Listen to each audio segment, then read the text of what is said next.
Hey Nicole, nice job here.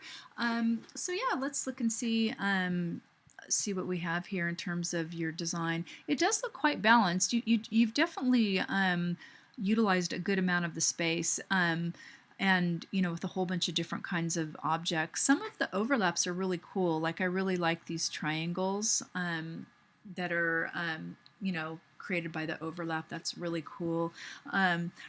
I don't know, when I first looked at this, it looked like a ladybug for some reason. I don't know why. In fact, this is what I thought was the focal point right here, were this, because this is to me is the main thing that looks different and has a little bit of emphasis.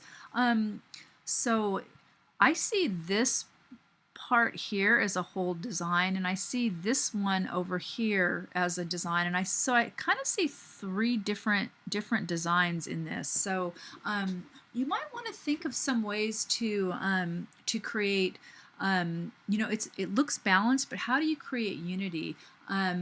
Sometimes you have to simplify some things a little bit, and then you have to use variety. So again, if let's say if this form was repeated someplace else, even though it kind of is repeated here a little bit. So that's, I mean, the eye connects those two pieces together.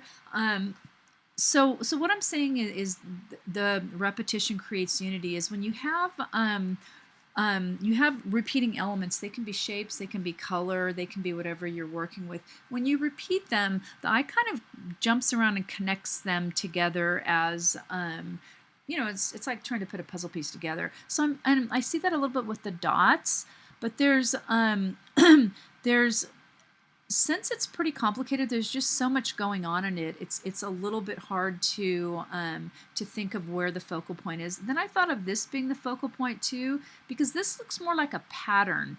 Focal points or emphasis is usually one single area that attention is drawn to. So you can look at photographs and see it all the time. This is kind of corny, but I mean, this is the most obvious. I mean, this is like really boringly obvious. But again, when you have, a bunch of elements, again, and one thing stands out, that's kind of what a focal point is, what it's about. Let's see if I can find any other ones. I mean, this is a way if you're using color to create emphasis and also a focal point. I mean, something like this is a lot more obvious, because you've got this, it's like a dot. I mean, if you think of any photograph or any image you look at, just think of it in terms of the abstract.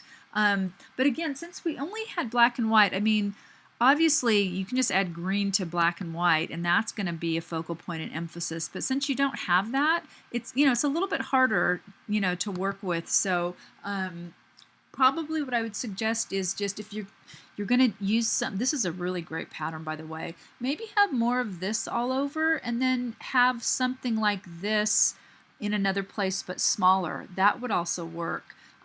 You just have a lot going on, so that's and definitely some really cool overlaps that are creating some cool images. Also, really nice job with the rotating on this triangle. It looks almost that's probably one of the few places I'm seeing rotation. And you also did a nice job of pushing some of the elements off the picture plane, like this triangle here.